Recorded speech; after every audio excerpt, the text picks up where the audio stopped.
ये आकाशवाणी है। प्रस्तुत है हमारा विशेष कार्यक्रम संदेश टू सोल्जर्स।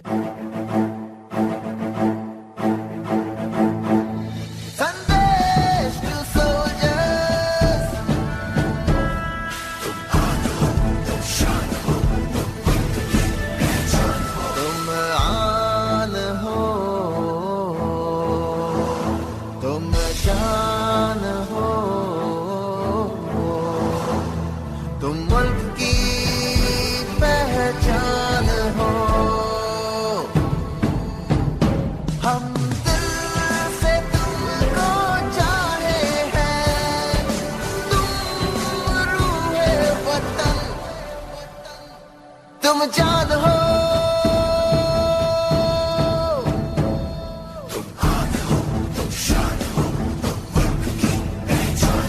संदेश टू सोल्जर्स। संदेश टू सोल्जर सुन रहे हैं आप। मैं हूं आपके साथ राहुल और आज इस खास पेशकश को लेकर हाजिर होने का सौभाग्य मिला है मुझे। जैसा आप सब जानते हैं, संदेश टू सोल्जर्स वो पेशकश है जिसमें हम सेना के जवानों को हमारा नमन करते हैं। हम उनके शौर्य, त्याग और बलिदान का सम्मान करते हुए उन्हें धन्यवाद देते हैं। भारतीय सशस्त्र बल मातृभूमि की रक्षा के लिए अपने प्राणों की परवाह किए बिना सीमाओं पर तैनात रहते हैं। इस कार्यक्रम के माध्यम से आज हमारे पास एक और सुनहरा अवसर है, क्योंकि स्टूडियो में भारतीय सेना के विषय में जानने का हमारे पास एक सुनहरा अवसर है। वो इसलिए क्योंकि आज हमारे अतिथि हैं प्रोफेसर कर्नल संजय श्रीवास्तव। आप पूर्व सेना अधिकारी हैं। सर नमस्कार, आपका बहुत बहुत स्वागत है। नमस्कार, जय हिंद। जय हिंद। मैं बिल्कुल याद रखूंगा कि नमस्कार से भी पहले हमें रखना है जय हिंद।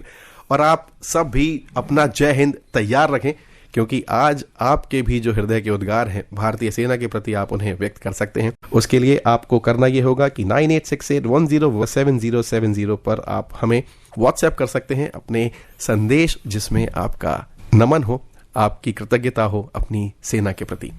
सर आपका एक बार पुनः स्वागत है। सर धन्यवाद। शुरुआत करना चाहूंगा मैं, चूंकि मैं आपसे बात कर रहा था। सबसे पहला सवाल जो होता है हमारा, जो यहाँ पर भारतीय सेना से जो लोग आते हैं, कि सेना तक आप पहुंचे कैसे? आपने अपनी पढ़ाई पूरी की, उसके बाद आपको क्या ऐसा एक दौर आया, क्या एक ऐसा समय आया जब आपको लगा कि this is the right place for me to be there? मैं कैंटोनमेंट में रहता था। मेरे फादर साइंटिस्ट थे, सिविलियन थे। मेरे घर के बाईं और ऑफिसर मेस था, राइट साइड रेजिमेंट थी। और मैं रोज सवेरे शाम आर्मी ऑफिसर सोल्जर्स को देखता था, सवेरे दौड़ते हुए, स्पोर्ट्स करते हुए, गनरी की तैयारी करते हुए। एयर डिफेंस की रेजिमेंट हमारे घर के बगल में थी, इन्फेंट्री थी। और सबसे ज्यादा प्रभावित मैं 1971 में हुआ, जब पाकिस्तान के कैदी हमारे घर के पड़ोस में पीओ के कैंप बना और उसमें आए। और उस वक्त भारतीय सेना के कई योद्धाओं से मिलने का मौका मिला। उसमें प्रमुख हैं विंग कमांडर बालाकृष्णन, जिन्होंने 1971 में वीर चक्र प्राप्त किया। इनफैक्ट 4 दिसंबर को जब वो हवाई जहाज से उस पार गए तो उन्हें लॉस्ट घोषित कर दिया गया, और जब वो वापस शाम को लौटे तो हमारी प्रधानमंत्री ने वीर चक्र से उन्हें घोषित किया, नवाजा। पूरे हमारे यहाँ माहौल ऐसा था उत्साह का कि 71 की लड़ाई काफी अच्छे से हम लोगों ने देखा और रिलीज किया। और उसके बाद से बचपन से मन में तमन्ना बन गई कि मैं कुछ बनूंगा तो मैं इंडियन आर्म्ड फोर्सेस का ऑफिसर बनूंगा। अरे वाह। चलिए, मतलब यानी कि मैं एक शब्द में बच्चों की भाषा में यदि कहूं, क्योंकि अभी हमको बहुत ज्यादा युवा साथी हमारे सुन रहे होंगे। हमारा एफएम रेनबो जो है एक बिल्कुल युवा चैनल है और सभी उम्र के लोग इसको सुनते हैं। मैं एक लाइन में बस ये कहना चाहूंगा कि वर्दी ने आपको आकर्षित किया। बिल्कुल, वर्दी और वर्दी की जोश ने, जिस तरीके से वर्दी ईमानदारी से और खड़े होकर काम करती है। मैं हमारे घर में हर तबके के लोग थे, लेकिन मैंने जिस तरीके से वर्दी के लोगों में कड़क देखी, ईमानदारी देखी, समर्पण देखा, सबों में होती है, लेकिन वर्दी ने डेफिनेटली, उसके ग्लैमर ने मुझे आकर्षित किया। बिल्कुल। तो सर जब आप आर्मी में पहुंचे तो वो जो एग्जाम दिया होगा आपने, वो टाइम कैसा रहा? और चूंकि आपने कहा फादर आपके साइंटिस्ट थे, तो डिसिप्लिन तो आपके घर में होगा, आई एम श्योर, इस बात की तो मुझे गारंटी लग रही है। लेकिन जो चुनौतियां होती हैं ट्रेनिंग की, उससे कैसे आपने ओवरकम किया? और कैसे आपने जॉब को, तो चूंकि आपने सपना देख लिया था, लेकिन जॉब भी आपको अपनाती है ऐसा मुझे लगता है, तो वो कैसे हुआ, ट्रांजिशन कैसे हुआ? देखिए, सबसे बड़ी बात जो होती है वो आपके मन के पसंद की। और जो आर्मी की ट्रेनिंग होती है डेफिनेटली वो कठिन होती है, और वो बिल्कुल हर इंसान को शारीरिक, मानसिक रूप से और तकनीकी रूप से भी ढालती है। और हर तरीके से जो आपको रीनर्चर किया जाता है, आपकी पर्सनालिटी के अलग अलग एस्पेक्ट्स को देखते हैं और उसको जब मजबूत करते हैं। कठिन परिस्थिति से तो गुजरना पड़ता है जी, लेकिन बस दिल में अगर आपकी चाहत हो, अगर आप मजबूती है, तो आप किसी भी बाधा को पार कर लेते हैं। और मैं बताऊं, कई ऐसी चीजें थी एज ए सिविलियन मैं नहीं करता था जी, long run, 5 kilometre run, 15 kilometre, 20 kilometre, 40 kilometre की वॉक, जी। ये सारी चीजें नई चीजें थी। ओके। लेकिन बस दिल को मजबूती से रख के साथियों के साथ जी। मेरे जो कोर्समेट्स हैं, मैं SS 43rd का हूँ, ओके। सभी कोर्समेट्स ने जिस तरीके से साथ निभाया, हम लोगों ने काफी अच्छा किया और अच्छे से हम इसमें फ्लाइंग कलर से बाहर आए। चलिए, ये बहुत अच्छी बात रही। तो मुझे लगता है कि आपने ये कहा उन युवा साथियों को जो आज सपना देखते हैं वर्दी पहनने का, कि देखिए सोने जैसा चमकना तो सब चाहते हैं, लेकिन उसके लिए सोने की तरह तपना पड़ता है।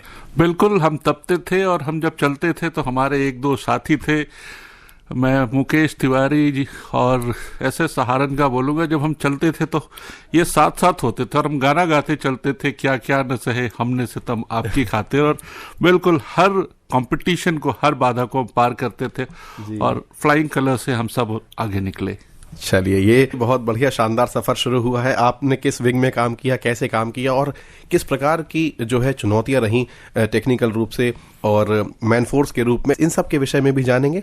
तो मैं आपसे ये जानना चाहूँगा कि जब आप जॉब में आए और फैमिली भी बढ़ रही थी और आप परिवार से तब दूर भी थे, तो कैसे कोप अप होता था, कैसे बच्चे बड़े हुए, कैसे फैमिली मैनेजमेंट हुआ? सेना में हम बॉर्डर पे अपनी ड्यूटी तो करते हैं जी, लेकिन ये ड्यूटी हम तब अच्छे से कर पाते हैं जब हमारी परिवार, जी, विशेषकर आपकी पत्नी, आपके माता पिता, भाई बहन, जी, आपके घर को शांत रखते हैं और आप बिल्कुल मानसिक रूप से निश्चिंत होकर सेवा करते हैं। बिल्कुल। पत्नी का बहुत बड़ा रोल आता है जी, क्योंकि बच्चों की पढ़ाई, माँ बाप की देखभाल, बिल्कुल। पूरे जो सांसारिक आपके सोशल एस्पेक्ट्स हैं वो सारी पत्नी देखती हैं। तो मैं हमेशा से चाहता था कि एक ऐसी मेरी पत्नी हो जो ये सब चीज देख पाए, और मैं इस मामले में लकी रहा हूँ कि उन्होंने शुरू से लेके अब तक साथ निभाया है और आज भी निभा रही।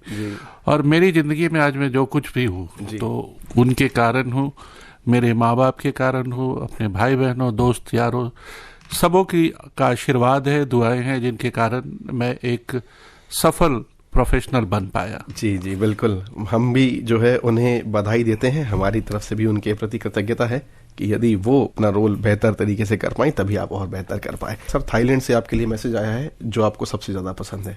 जय हिंद। ये भेजने वाले हैं मिस्टर अमोल अंबावने, और मुझे लगता है कि जितने भी लोग इस समय सुन रहे हैं, देश के सैनिकों को शत शत नमन, सलाम करते हैं हम देश के वीर जवानों को, सैनिकों की लंबी उम्र के लिए ईश्वर से प्रार्थना करते हैं। मुझे लगता है इस प्रकार के जब मैसेजेस आते हैं तो आगे बढ़ने का जज्बा मिल ही जाता है। बिल्कुल, जिस तरीके से भारतीय सेना ने इस देश को एक ऐसा कवच दिया है जिससे देशवासी चैन की नींद सोते हैं और खुलकर काम करते हैं। आज दुनिया की सबसे विकसित अगर हम इकोनॉमी है तो इसमें बहुत बड़ा इकोसिस्टम जो क्रिएट होता है, सुरक्षित इकोसिस्टम। बिल्कुल। जिस तरीके से दुनिया में अशांति है आज आप देख रहे हैं जी। भारत के विकास का सबसे बड़ा फैक्टर कुछ है तो भारतीय सेना का दिया हुआ सुरक्षित इकोसिस्टम। बिल्कुल, बिल्कुल, इसमें कोई दो राय नहीं है सर। और वाकई में एक सुरक्षित ढांचा देना किसी भी देश को उसकी रीढ़ की हड्डी को मजबूत करता है। सर, यहाँ पर आपकी विंग के बारे में भी हम जानना चाहेंगे कि व्हेन यू जॉइंड, तो आपका जो विंग था वो क्या था? क्योंकि आप जो एक हमारे जैसे, मैं एक आम आदमी की नज़रिए से बात करूं तो सैनिक हम देखते हैं कि वो सीमा पर तैनात हैं, उनके पास उनकी वर्दी में ढेर सारे बॉम्ब्स वगैरह हैं, RDX वगैरह जो उन्होंने लोड रखे हुए हैं, गन्स वगैरह हैं। आपका थोड़ा डिफरेंट रहा जो आपने कहा, तो मैं ये जानना चाह रहा था कि जो अदर विंग्स होती हैं उनकी भी कितनी इंपॉर्टेंस होती है और वो कैसे एक तरीके से कहना चाहिए कि कोऑर्डिनेशन में काम करते हैं, सामंजस्य की बहुत ज़रूरत होती है, कम्युनिकेशन की बहुत ज़रूरत होती है। तो आपकी विंग की इंपॉर्टेंस और आपकी विंग के बारे में बताएं। देखिए, अगर जहाँ सेना की हम बात करते हैं तो सबसे पहले हमें इन्फेंट्री सोल्जर्स की याद आती है जी, जो जो बिल्कुल गोली बारूद बंदूक लेकर दुश्मनों पे कब्जा करते रहे। और हमारे पुराने जो वॉरफेयर हैं उनके फंडामेंटल्स भी यही थे। उसके बाद आर्टिलरी आर्मर्ड का उदय हुआ। जी, जब हम लोग सेना में आए उस वक्त एक बहुत बड़ा युद्ध हुआ था, फॉकलैंड वॉर, इराक वॉर। इन सभी लड़ाइयों में एयर डिफेंस नाम की एक नई चीज की उत्पत्ति हुई। ओके। मैं नई चीज तो नहीं कहूंगा, पुरानी थी, लेकिन इसका महत्व तो बढ़ा। ओके। क्योंकि आसमान से ही दुश्मन को नेस्त नाबूद कर देना, उनकी पैदल सेना, आर्टिलरी, उनके आर्मर्ड को वहीं खड़ा कर देना, ये बहुत बड़ी क्षमता थी उसकी। ओके। और इस पे एयर डिफेंस का काफी रोल बढ़ा।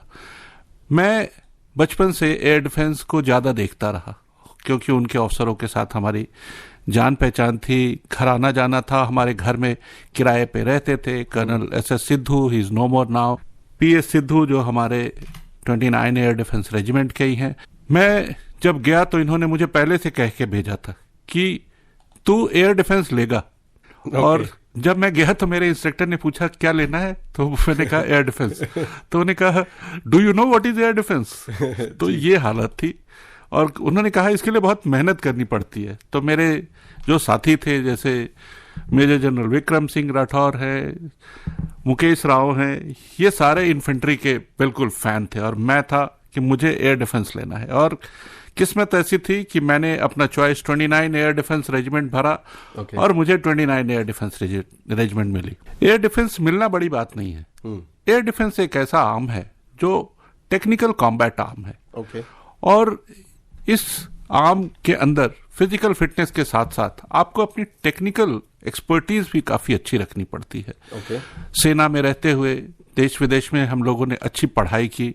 Electronic spectrum, right from communication to non communication, radar से लेकर मिसाइल से लेकर आपको कम्युनिकेशन के लिए जो रेंज इस्तेमाल होते हैं, इन सबों का एक प्रॉपर लड़ाई के लिए कैसे इस्तेमाल किया जाए, और हवाई ऊपर एक कैसे आंख रख बनकर आप पूरे दुश्मन की निगरानी करते रहें और उसकी सारी एक्टिविटीज को आप देखते रहें। तो इसके लिए आपको space, climate science, radar, missile, ये एक मल्टी डिसिप्लिन फील्ड हो जाता है जिसकी आपको स्टडी करनी पड़ती है। मैं अपने आप को सौभाग्यशाली मानता हूं कि मैंने ये सारी पढ़ाई सफलतापूर्वक की।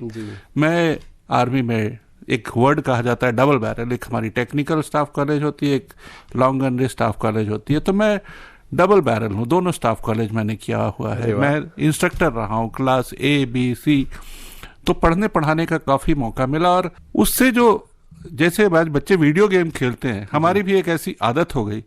एयर डिफेंस में हम रेडार, मिसाइल, गन्स, इन सब की एक वीडियोग्राफी आपस में खेलते हैं दिमाग में, और किस तरीके से दुश्मन को बिल्कुल रोका जाए। और आपने अगर देखा होगा ऑपरेशन सिंदूर, जी बिल्कुल, इसमें एयर डिफेंस ने बहुत बड़ा रोल प्ले किया। बिल्कुल। तो जो हम लोगों ने 87 से लेके जो पैराडाइम शिफ्ट आया इंडिया में, और विशेषकर 2014 के बाद से जिस तरीके से हम लोगों ने एक वायु सुरक्षा कवच पूरे देश के लिए दिया, S-400 जो आज आप देखते हैं, या हमारे जिस तरीके से कंप्लीट कारगिल वॉर में भी एयर डिफेंस का बड़ा रोल रहा है। जी सर। तो एयर डिफेंस ने एक वॉर को डिसीजन मेकिंग बॉडी में बदल दिया। जी। और आज हमारे एयर डिफेंस ने ऑप सिंदूर में इतना बढ़िया काम किया कि हमारी पैदल सेना या हमारी टैंकों को, बाकियों को आगे आने का मौका ही नहीं मिला। जी। और पूरे दुश्मन को हम अपनी सीमा में रहते हुए हम जमीन पे ले आए। तो ये सभी आर्म के साथ मिलके एक फोर्स कैटालाइजर का काम करता है। दुश्मन को पहले ही बर्बाद करता है। तो उसके लिए जो हमारी पैदल सेना है, जो आर्मर्ड है, आर्टिलरी है, उनके लिए आसान हो जाता है। तो बिल्कुल आपने सुना कि स्ट्रेटेजिकली जो आजकल वॉर्स हो रहे हैं उसका अपलिफ्टमेंट कितने साल पहले शुरू हो गया था। सर का दौर तो सन 80 का रहा है जब उन्होंने ज्वाइन किया। सर आपने बताया था जैसे 1986 में ज्वाइन किया था आपने, तो जैसे आपने बताया कि डिफरेंसेस जो आए, आपने उसकी शुरुआत की, आप उस दौर में रहे जब उसकी नींव रखी जा रही थी, और आज हम बहुत उन्नत एक जगह पर है जहाँ पर तमाम सारी चीज़ें टेक्नोलॉजिकली एडवांस्ड, हमारे पास वेपन्स हैं, तमाम सारी चीज़ें हैं। तो क्या जो आत्मीय लगाव है, क्या उसमें बदलाव आया? वो तो मजबूत हुआ होगा और ज़्यादा पहले से। देखिए, हमारे आर्म फोर्सेस की सबसे बड़ी चीज़ है आत्मीय लगाव, बॉन्ड जिसे हम कहते हैं। जी। जैसे हम सुनते हैं कि I am from so and so regiment, एक अपने आप दिल जुड़ जाता है। ओके। और हम चूंकि 21st सेंचुरी में जब हम आए, specially first decade, second decade, तो हमारी टेक्नोलॉजिकल एडवांसमेंट फर्स्ट डिकेड में बहुत ज़्यादा तेज थी, और सेकंड डिकेड में उसको फ्यूल मिली और वो जमीन पे आई। तो चाहे वो अपाचे हेलीकॉप्टर हो या हमारे SU सुखोई विमान हो 30, जी। या जैगवार हो जी। या हमारा S-400 हो, ये सबकी नींव उस समय पड़ गई थी। और मैं बताऊं आपको, 87-88 में हम फ्लाई कैचर रडार लेके आए थे, और वो रडार ऐसा रडार था कि आसमान में अगर एक चिड़िया भी उड़े तो उसको पकड़ लेती थी। अरे वाह। वो कू और का बैंड में काम करती थी, और उसके ऊपर हम लोगों ने काफी काम किया। तो हमारे जिस तरीके के सिस्टम्स आए, सारे फ्रीक्वेंसी बैंड को इस्तेमाल करके किस तरीके से दुश्मन पे पैनी नजर रखना और उसको काउंटर करना। ड्रोन तो आ जाए हैं जी। हमारे अनमैन्ड एरियल व्हीकल हमने 96-97 में ही ऑपरेट करना शुरू कर दिया था, और हम लोगों ने खास करके बॉर्डर एरियाज में काफी उससे काम किया। तो इंडियन आर्मी का टेक्नोलॉजिकल अपग्रेड, चाहे वो जियो स्पाशियल टेक्नोलॉजी हो, ड्रोनोलॉजी हो, या मिसाइल की नई टेक्नोलॉजी हो, या रडार ऑब्जर्वेशंस हो, हम लोगों के पास से हमेशा एक एज रही, सरकार की रिसोर्सेज रही, और हम लोगों ने उस पर काफी मेहनत से काम किया। और as artificial intelligence, virtual reality के दौर में भारत एक महान सामरिक शक्ति के रूप में उभरा है। और आज आप देख रहे हैं कि विकासशील या अंडर डेवलप्ड नहीं, कई विकसित देशों को भी हमारे सामरिक जो उपकरण है वो जा रहे हैं। बिल्कुल। तो ये एक सेना रक्षा नहीं, साथ साथ इकोनॉमिक पावर बन के भी निकली है, जो देश की अर्थव्यवस्था में काफी बढ़ा चढ़ाकर सहयोग दे रही है। बिल्कुल सर, इसमें कोई दो राय नहीं है। ये हम सब के लिए बहुत ही गर्व की बात है कि आज हमारी सेना न खुद बल्कि सक्षम है, बल्कि हमारी अर्थव्यवस्था को भी सक्षम बनाने में अपना महत्वपूर्ण योगदान दे रही है। आप एक तो प्रोफेसर है, आपने कहा कि आपने दोनों कॉलेज जो है अटेंड किए हैं, तो आप प्रोफेसर साहब भी हैं मेरे लिए, आप कर्नल साहब भी हैं मेरे लिए। तो प्रोफेसर साहब और कर्नल साहब के साथ हमारी ये बातचीत जारी रहेगी। आप संदेश टू सोल्जर्स सुन रहे हैं, कहीं मत जाइएगा। एक हम सुनते हैं संदेश टू सोल्जर्स, और फिर बात आगे बढ़ाते हैं।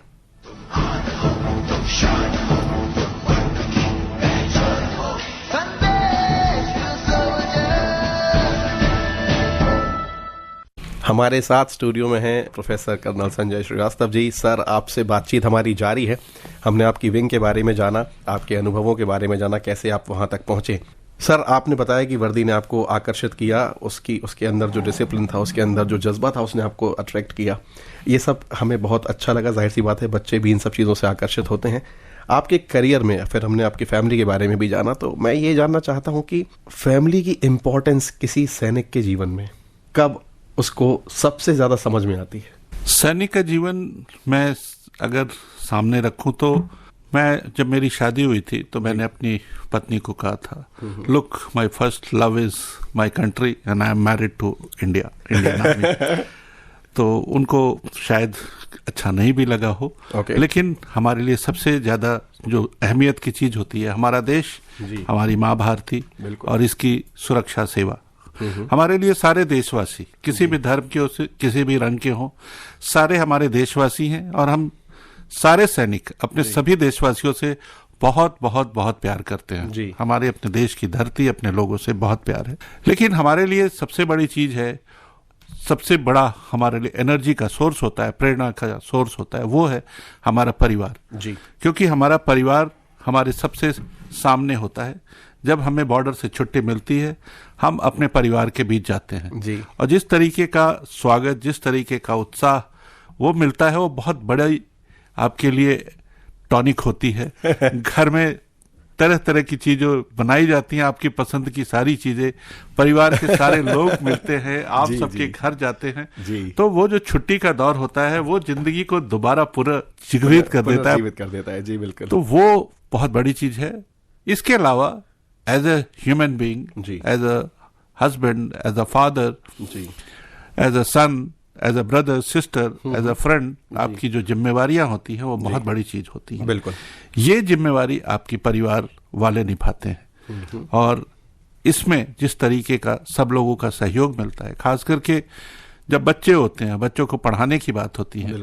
मैं चूंकि इंडियन आर्मी में डूइंग वेल का मतलब होता है या तो आप कोर्स कर रहे होते हैं या फिर एक्टिव ऑपरेशंस में रहते हैं, और मेरी हर साल पोस्टिंग होती रही, और उसके कारण मेरे बच्चों का स्कूल बदलता रहा। मेरे बेटे ने 10th 9 स्कूलों से किया, और मेरी बेटी का भी वैसे ही हाल रहा, लेकिन उनकी शिक्षा बहुत अच्छी हुई। उसका कारण पूरा श्रेय मैं अपनी पत्नी को देना चाहूंगा। मैं जिस भी स्टेशन में रहूं, वो जिद करके बेस्ट पॉसिबल स्कूल में जाती थी, उनका एडमिशन करवाती थी और पढ़ाती थी। और इसका ये कारण रहा कि बच्चों की पढ़ाई अच्छी हुई। हमारे घर में कुछ भी हो, सुख हो दुख हो, मेरी मदर इन लॉ को कैंसर हो गया था, मेरे और भी कई परेशानियां आई, मेरी वाइफ ने सबको, मेरे परिवार को मतलब अपने ससुराल और मायके दोनों को बहुत अच्छे से निभाया। मैं जब घर जाता था तो मेरी माँ जिस तरीके से मुझे प्रेरित करती थी, मेरे पिताजी जिस तरीके से मुझे प्रेरित करते थे जी, इनफैक्ट हमारे पास आते थे और हमेशा कहते थे, बेटा सबसे अच्छी नौकरी कर रहे हो और देश के लिए लगे रहो। तो ये परिवार से जो सहयोग मिलता है, पूरा परिवार जब आप पे फख्र करता है, आपके भाई बहन दोस्त यार, तो ये सबसे बड़े आपके लिए अमानत होती है और आप देश सेवा में समर्पित हो जाते हैं। जी। और ये तो चूंकि एक तरह से फैमिली एस्पेक्ट हुआ। ऑपरेशंस के दौरान जब आपने कभी किसी एक्टिव ऑपरेशन में पार्टिसिपेट किया हो, तब जो है परिवार की भूमिका क्या रही? क्योंकि परिवार को तो बताया जाता होगा पहले, हम लोग अक्सर हम लोग फिल्मों में देखते हैं, हमारी जो समझ है वो फिल्मों के हिसाब से है कि अब मेरा फ़ोन बंद होने वाला है, कुछ दिनों तक मैं काम से जा रहा हूँ। बताया नहीं जाता है कि कहाँ जा रहे हैं, क्या हो रहा है, कब आएंगे, ये भी नहीं बताया जाता है। तो ये जो ड्रामेटिक सिचुएशन है, इसको मैं आपके शब्दों में, इसको मैं मतलब ऑथेंटिक जानना चाहता हूँ कि क्या होता है।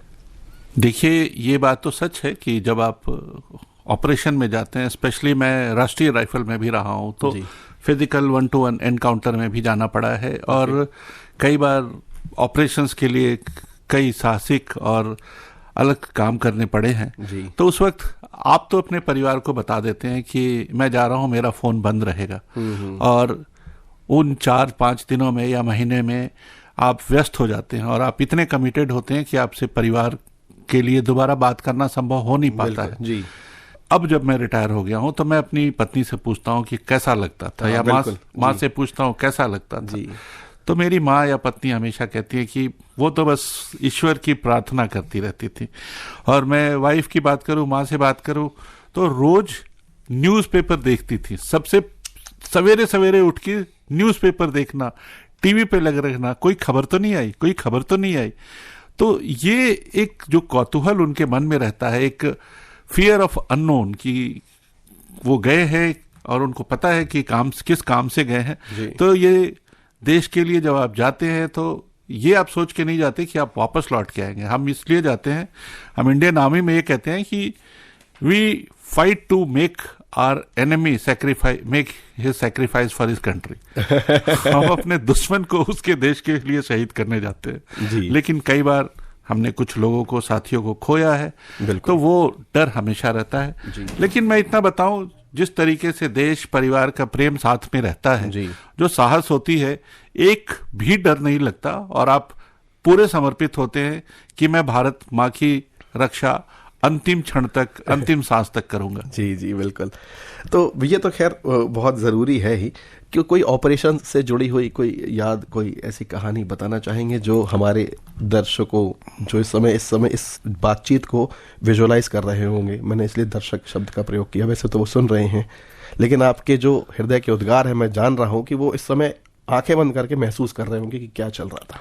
देखिए, कई ऐसे वाक़े आए, क्योंकि मैं एयर डिफेंस ऑफिसर हूँ, चूंकि राष्ट्रीय राइफल में भी रहा, तो मुझे पैदल सेना और एयर डिफेंस दोनों के युद्ध का बहुत अच्छा अनुभव है। और कई ऐसे वाक़े आए जो बहुत ही रोचक है। मैं एक बताना चाहूँगा, क्योंकि ये नॉर्थ ईस्ट की घटना है और वहाँ पे अशांति हुआ करती थी और कुछ ऐसे तत्व थे जो सीमा पार से हमारे यहाँ आतंकवाद फैला के रखते थे। मुझे उन ऑपरेशंस में भाग लेने का मौका मिला और हमने उन दोनों आतंकी संगठनों को काबू में किया। और एक ऑपरेशन के दौरान मैं घायल हो गया था, मुझे गोली लगी थी और मैं भारत बर्मा के जंगलों के बीच में था और मौसम खराब था, मुझे गोली लग चुकी थी, पेन हो रहा था। मैं उस वक्त वहाँ के स्थानीय निवासियों का बहुत धन्यवाद देना चाहूँगा कि उन्होंने लोकल रूप से मेरा इलाज किया और 4 दिन के बाद मैं इवैक्यूएट हो पाया। हालांकि इतनी विषम परिस्थितियां थी कि इवैक्यूएशन इतना जल्दी संभव नहीं था, मौसम खराब था, आप पहाड़ में उतर नहीं सकते थे, लैंडस्लाइड हो रही थी, बारिश हो रही थी, हेलीकॉप्टर नहीं आ सकते थे। बट चूंकि हम जंग जीत चुके थे तो एक खुशी थी, एनर्जी थी। और मैं आया और मैं आपको बताऊं कि 6 मार्च 1996 को नागालैंड और भारत सरकार के बीच में एक समझौता हुआ और वो जो शांति की पहल हुई वो शांति आज भी चल रही है। मैं उसका बहुत एक्टिव किरदार रहा हूँ। और उसके बाद नागालैंड में एक डेवलपमेंट का दौर शुरू हुआ और आज एक नागालैंड अमन चैन के साथ शांति की राह पे है। बिल्कुल बिल्कुल सर, बहुत मतलब सुनकर मुझे लगता है मेरे रोंगटे खड़े हो गए हैं और मेरे पास शब्द नहीं आपका धन्यवाद करने के लिए, सिवाय मैं जो है मन से ये कह सकता हूँ कि आपके लिए मैं क्लैप करता हूँ। जैसा आपने बताया कि कोई भी काम करने से पहले केवल और केवल देशभक्ति और माँ भारती की सेवा में पहला काम। तुम आन हो, तुम शान हो, तुम वक्त की पहचान हो।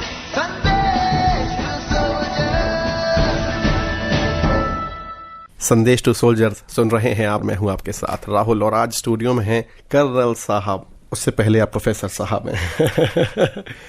सर, आपने बहुत सारे विषयों पर जो है उम्दा जानकारी दी हमारे सभी श्रोताओं को और ऐसे संदेश आ रहे हैं, मुझे लगता है उनको पढ़ना बहुत ज़रूरी है। लेकिन आपसे जो जानकारी मिल रही है, मुझे लग रहा है उनका सार में यदि आपको बताऊं, वो सब आपको नमन कर रहे हैं, जय हिंद बोल रहे हैं और कृतज्ञता से आपका धन्यवाद कर रहे हैं। मैं उन सबको पढ़ नहीं पाऊंगा क्योंकि इतना समय नहीं है। एक और सबसे इंपॉर्टेंट चीज़ जो यहाँ पर इन संदेशों के माध्यम से नजर आ रही है सर, वो ये कि कैरेक्टर बिल्डिंग बहुत इंपॉर्टेंट चीज़ है। हम देखते हैं कि कैरेक्टर बिल्डिंग पर हम क्लासेस भी आजकल होते हुए देख रहे हैं, क्योंकि 21वीं सदी में जो नॉलेज सिस्टम है वो भी बहुत बहुत ज़्यादा कहना चाहिए टेक्नोलॉजिकली एडवांस्ड हो गया है। तो हर चीज़ के अलग अलग स्किल्स हो गई हैं, सेशंस हो गए हैं। तो आपकी जॉब और आपका जो प्रोफेशन रहा है, या किसी के लिए भी, किसी भी एक व्यक्ति के लिए जो इस देश का नागरिक है, कैरेक्टर बिल्डिंग कितनी इंपॉर्टेंट और कैसे होती है? देखिए, कैरेक्टर बिल्डिंग के लिए सबसे ज़रूरत की चीज़ है कि आप का एक ऐसा कैरेक्टर हो जो ईमानदार हो, जो न्यूट्रल हो, जो मेहनत कश हो और मानवता की अपनी या जो भी आपका गोल हो, चाहे आप कंपनी के लिए हो, उस गोल के लिए आप समर्पित हो। मैं अगर बात करूं तो बचपन से हर इंसान को अपने परिवार से, माँ बाप से, समाज से जो सिखलाई मिलती है जी, उसके बाद जब आप बड़े होते हैं, जिस ऑर्गेनाइजेशन में जाते हैं, उसका कल्चर लेते हैं आप। बिल्कुल। मैं बताऊं, जब मैं ऑफिसर्स ट्रेनिंग स्कूल में गया, मैं कोहिमा कंपनी का हूँ। कोहिमा कंपनी, अगर आप ध्यान दें तो कोहिमा एक जगह है, नागालैंड का कैपिटल है, जहाँ पे सेकेंड वर्ल्ड वॉर की सेमेट्री बनी है और वहाँ पे सोल्जर्स का लिखा हुआ है कि tell them when you go home, tell them and say, for their tomorrow we gave our today. उन सोल्जर्स ने लिखा था जी कि जब आप, मैं तो नहीं बच पाऊंगा, लेकिन जब आप लोग घर जाएं तो आप उनको बताएं कि उनके कल के लिए मैंने अपना आज दे दिया, आज बलिदान कर दिया है अपना। ये हम सबके लिए लागू है। और हमारी कोहिमा कंपनी में भी ये भी कहा जाता था कि when going gets tough, the tough gets going. Right. तो जब मुश्किलें आए तो आपको कॉम्प्रोमाइज नहीं करना है, आपको चलते जाना है और आपकी कमिटमेंट बहुत मायने रखती है। बिल्कुल। और आगे जब हम एकेडमी में हमने देखा, जो हमारा चेटवुड का गोल्डन वर्ड है, the safety, honour and welfare of your country come first, always and every time. The honour, welfare and comfort of the men you command come next. Your own ease, comfort and safety come last, always and every time. वाह। मैं बताऊं, पिछले 40 सालों के मेरे professional career में 22 साल तो इंडियन आर्मी के साथ बीते जी। 18 सालों से मैं Indian IAS officers, IPS officers, politicians, disaster management, climate change साइंटिस्टों के बीच में काम कर रहा हूं जी। ये जो बात है ना, your own ease and comfort comes last, और अगर आप अपने साथ वालों का ध्यान रखेंगे, मुझे हर ऑर्गेनाइजेशन में, चाहे वो भारतीय मौसम विज्ञान हो या इसरो हो या नेशनल डिजास्टर मैनेजमेंट अथॉरिटी हो, सब जगह इतना बेहद प्यार और सहयोग मिला है कि मैं अपने काम को अच्छे से कर पाया। तो ये जो कैरेक्टर बिल्डिंग होती है, आपके समर्पण की भावना होती है, टीम बिल्डिंग की भावना होती है, साथ मिलके छोटे बड़े, सीनियर जूनियर सबके साथ एक अच्छा काम अपने गोल की ओर, उसको चैनलाइज करने की जो आपकी कैपेसिटी होती है, वो आपके लक्ष्य को आपको हासिल करवाता है। और वो किसी भी ऑर्गेनाइजेशन के लिए, सेना के लिए ही नहीं, चाहे आप किसी भी संस्था में हो, कॉरपोरेट में हो, समाज सेवा में हो, आपको अपने लक्ष्य के प्रति समर्पित और एकाग्रचित होना बहुत जरूरी होता है।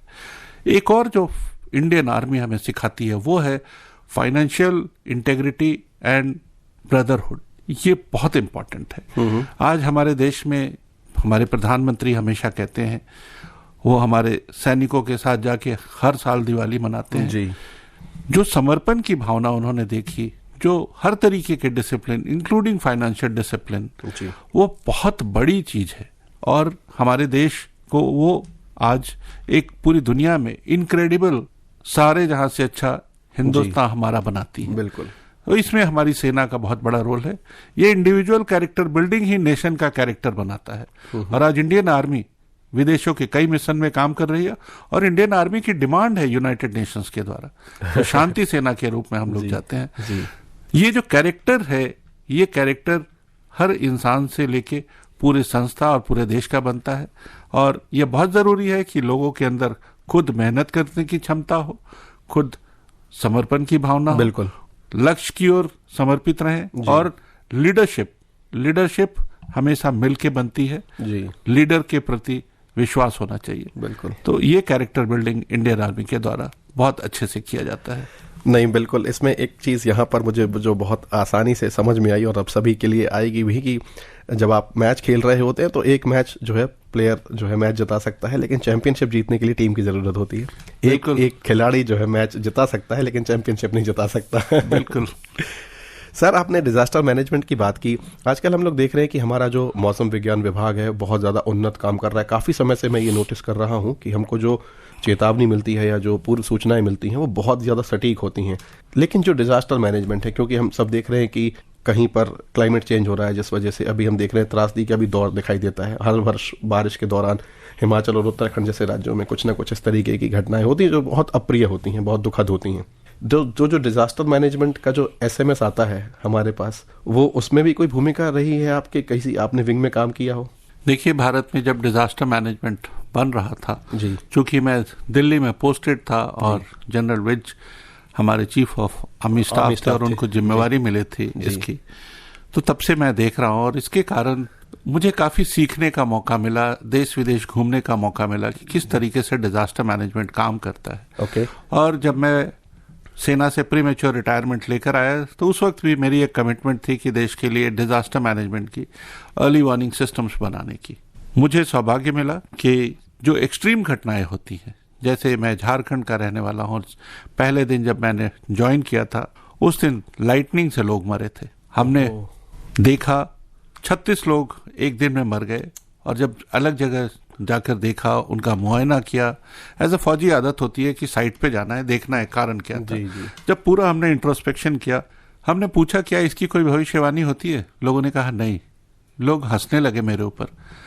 मैं चूंकि एयर डिफेंस का ऑफिसर हूँ और हमने पहले काम किया था और मुझे पता है कि मौसम मेट्रियोलॉजी हमें पढ़ाई जाती है, क्योंकि हमारे मिसाइल गन उनके लिए जो एम ऑफ लिए जाते हैं तो हमें पूरी वो पढ़ाई जाती है जी। हमने अपने राज्य में मुख्यमंत्री से मांग की, मुझे 3 करोड़ हम लोगों को मिले, हमने सेंसस लाया, डिप्लॉय किया और वो फर्स्ट प्रोटोटाइप इंडिया का लाइटनिंग फोरकास्ट सिस्टम हमने तैयार किया, मोबाइल ऐप बनाया और उसके बाद हम लोगों ने जितने स्कूल, कॉलेज, मंदिर, जो हमारे बड़े बड़े स्थान थे, उन सबको हमने लाइटनिंग एरेस्टर, कंडक्टर, उन सब का ग्रिड लगाकर सुरक्षित बनाया। तो जो उससे मौत हो रही थी, जहां झारखंड में 600-550 मौत होती थी, वो हमारे काम से घट के 132 पे आ गई 2016 तक। और चूंकि जब प्रधानमंत्री नरेंद्र मोदी आए तो वो काफी सेंसिटिव थे इसके प्रति और उन्होंने इसके ऊपर काफी ध्यान दिया और उनकी संवेदना, उनको जब ये पूरा सब कुछ पता चला तो नेशनल डिजास्टर मैनेजमेंट अथॉरिटी, उन्होंने एक एक्सपर्ट ग्रुप बनाया और जो हमने कॉन्सेप्ट डेवलप किया था वो कॉन्सेप्ट 2019 1 अप्रैल से भारतीय मौसम विज्ञान ने उसकी फोरकास्टिंग शुरू कर दी और एनडीएमए ने पहला गाइडलाइन निकाला। मैं उस एक्सपर्ट कमेटी का हिस्सा था। आपको जानकर खुशी होगी कि आज भारत में लाइटनिंग डिटेक्शन के 3 बड़े बड़े नेटवर्क हैं। हमारे सैटेलाइट पर लाइटनिंग इमेजिंग सेंसर हैं और लाइटनिंग फोरकास्ट, लाइटनिंग सेफ्टी, और हमारे पास एक नेशनल लाइटनिंग का प्रोग्राम है पूरे देश के लिए। तो एक बहुत व्यापक तौर पे काम करने का मौका मिला और इसकी वजह से जो देश में जान माल की नुकसान विशेषकर किसानों की होती थी, जी बिल्कुल, इसके लिए बहुत ही बढ़ चढ़ कर काम हुआ है, जागरूकता आई है। सारे वज्रपात प्रभावित राज्यों ने काफी एक्टिव रोल अदा किया है और मुझे उम्मीद है कि एक ऐसा दिन आएगा जब भारत लाइटनिंग रेजिलेंट कंट्री होगा, बिल्कुल मौत नहीं होगी। और इसके साथ साथ जो एक्सट्रीम वेदर इवेंट्स हैं, जैसे क्लाउड बर्स्ट है, हेल स्टॉर्म है, आप देख रहे हैं हिमालयन कंट्रीज में, हिमालयन रीजन्स में काफ़ी हो रहे हैं। इवन चेन्नई में इस पिछले महीने क्लाउड बर्स्ट की सीन आई। इन सब पे गहन अध्ययन करने का मौका मिला है, सबके साथ काम करने का मौका मिला है। इनफैक्ट भारतीय मौसम विज्ञान के जो महानिदेशक रहे डॉक्टर के रमेश, डॉक्टर महापात्रा, या फिर एनआरएससी के जो डायरेक्टर हैं डॉक्टर प्रकाश चौहान, डॉक्टर आलोक तावरी, इन सारे लोगों के साथ, एनडीएमए के सभी मेंबर्स के साथ जो उत्साह हमें मिला है काम करने का, तो एक बहुत बड़ा मौका मिलता है। और मैं समझता हूं कि अगर देशभक्ति, अगर सबको उद्देश्य क्लियर हो कि हमें देश की जनता के लिए काम करना है, तो आपको सब जगह से सहयोग मिलता है जी। और इसी के कारण हमारी जो संस्था बनी, climate resilient observing system promotion council, CROPC, ये डॉक्टर के रमेश की ब्रेन चाइल्ड थी कि जितने भी ऑब्जर्विंग सिस्टम्स हैं, सैटेलाइट के, रेडार के, ओशन के, इनको एक प्लेटफॉर्म पे लाया जाए और इनकी जो ऑब्जर्वेशंस हैं, इनके डाटा को डिजास्टर मैनेजमेंट और डेवलपमेंट के लिए इस्तेमाल किया जाए जी। मैं इसमें एक सीनियर साइंटिस्ट के रूप में काम कर रहा हूँ और मैं इसका चेयरमैन भी हूँ और देश की विकास में अपना सहयोग दे रहा हूँ। एक सर, ये तो बहुत अच्छी बात है, मतलब बधाई आपको, और जितना भी आपका कार्यकाल रहेगा, मैं कहूँगा जितने साल तक आप काम करेंगे उसके लिए ढेर सारी शुभकामनाएं। एक सवाल यहाँ पर मेरे जहन में आ रहा है, चूंकि हमारा एक बहुत यंग एस्पिरेशनल हमारा कंट्री है, डिजास्टर मैनेजमेंट की जैसे आपने बात की, एक व्यापक एक बहुत बड़ा सेक्टर है ये, तो यहाँ पर जॉब अपॉर्चुनिटीज भी बहुत होंगी, क्योंकि ज़रूरत स्किल्ड लोगों की होगी जो मीटरोलॉजी को समझें, लाइटनिंग को समझें, इन सब चीज़ों के लिए। तो उनके लिए क्या हो सकता है?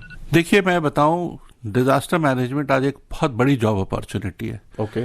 IT, computer science, IoT, artificial intelligence, virtual reality, अगर आपके पास ये सारी कैपेसिटी है, अगर आपके पास मॉडलिंग की कैपेसिटी है, इलेक्ट्रॉनिक्स, कंप्यूटर साइंस में अच्छी डिग्रियां हैं, तो आप ये सारे काम कर सकते हैं। अभी आप देख लीजिए, हम लोगों ने पूरे देश में एक इंटीग्रेटेड अलर्ट सिस्टम बनाया हुआ है, सचेत। ये नेशनल डिजास्टर मैनेजमेंट अथॉरिटी के आपको वेबसाइट पे मिलेगा। ये भारत के सभी साइंटिस्ट का बहुत बड़ा योगदान है और सारे अलर्ट आपको सचेत के द्वारा, मैसेज के द्वारा आपके पास आते हैं। दूसरी एक क्रांतिकारी चीज जो देश में हुई है, जिसका मैं भी हिस्सा रहा हूं, वो है सिंगल इमरजेंसी नंबर 112 जी। विदेशों में जब मैं अमेरिका जाता था, देखता था 911 जी, कोरिया 119।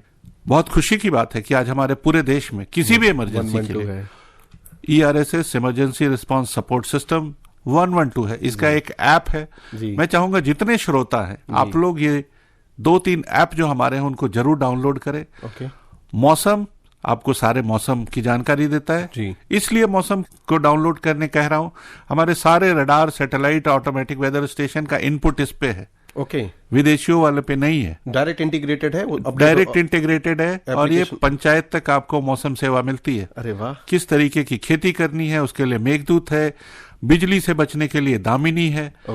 इसके अलावा सचेत आपको अलर्ट देती है और अगर कहीं खुदा न खास्ते कुछ ऐसा हो जाए तो सिंगल इमरजेंसी नंबर है 112। तो भारत बदल गया है और मैं अनुरोध करूंगा कि इन दोनों को, स्पेशली 112 और सचेत, आप लोग जरूर डाउनलोड करें और सुरक्षित रहें। जी जी बिल्कुल, आप हमारे साथ हैं तो हम जरूर जो है सचेत और सुरक्षित रहेंगे सर। बिल्कुल, मुझे लगता है समय की बहुत सीमाएं हैं। मुझे लग रहा है आज जितना भी वक्त आज मिला बहुत कम मिला और जितना मिलेगा वो भी कम रह जाएगा क्योंकि अब अंतिम 2-3 मिनट रह गए हैं। मैं एक सवाल आपसे करूंगा, ये अंतिम सवाल है।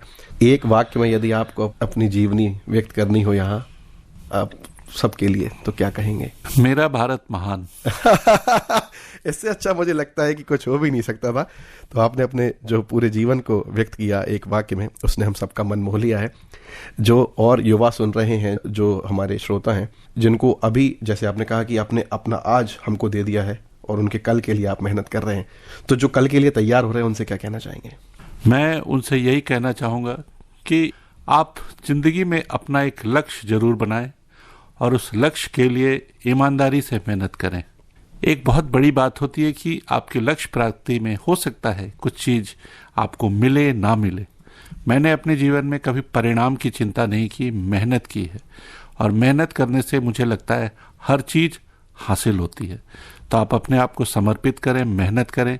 आपको यकीन दिला सकता हूं कि आपको सफलता जरूर मिलेगी, और अगर जो असफलता मिलती है तो इसे बुरा न माने, क्योंकि ये आपके लिए लेसन होती है कि क्यों आप असफल हुए, और फिर आप अपने आप में सुधार करके उसको दोबारा हासिल कर सकते हैं। एक और बड़ी बात जो आजकल मैं युवाओं में देखता हूँ जी, वो कई बार छोटी छोटी बातों को लेकर परेशान हो जाते हैं। जी। तो जिंदगी में कभी कोई ग्रज या किसी से गिले शिकवे लेके मत जीना चाहिए। आप उसको भूल जाइए और दोबारा प्यार से जिंदगी शुरू कीजिए, बहुत मजा आता है। जिंदगी का हर दिन, आप शाम को जब आप सोते हैं रात को समाप्त हो जाती है, अगले दिन सुबह फ्रेश उठिए, पुराने जोश से, वही जोश से, नए स्फूर्ति से, और अपने काम में मेहनत से लग जाइए। आपकी मेहनत, आपकी सफलता आपके सामने, आपके कदमों पे देगी। तो यहाँ पर आपको ये जो संदेश मिला है ये बहुत ही ज़्यादा महत्वपूर्ण है। संदेश टू सोल्जर की ये जो प्रस्तुति है यहाँ पर बस संपन्न होने को है। मैं आपको बहुत धन्यवाद करता हूँ आपके योगदान के लिए। हम बहुत आपके ऋणी हैं, आपकी पूरी टीम के। आप जिस, मुझे लगता है, बटालियन से आए, जहाँ से शुरुआत की, जिनके साथ आपने काम किया, जिनके लिए आपने अपलिफ्टमेंट की एक बयार बहाई, उन सब की ओर से मैं आपका धन्यवाद करता हूँ। मैं अपने school Yogoda Satsanga Vidyalaya basic school Namkum, saint Xavier's college Ranchi, मेरे engineering colleges, 29 air defence regiment, 323 AD regiment, Bharatiya Mausam विज्ञान, एनडीएमए, इसरो, सबका बहुत बहुत धन्यवाद देता हूँ। थैंक यू वेरी मच, आप हमारे साथ जुड़े, बहुत बहुत धन्यवाद। जय हिंद। जय हिंद। संदेश टू सोल्जर्स, तुम आन हो, तुम शान हो, पहचान हो। हम दिल से तुमको चाहे हैं, तुम रूहे वतन, तुम जान हो। संदेश टू सोल्जर्स। अभी आप सुन रहे थे हमारा विशेष कार्यक्रम संदेश टू सोल्जर्स। ये कार्यक्रम आकाशवाणी के दिल्ली केंद्र से प्रसारित किया गया।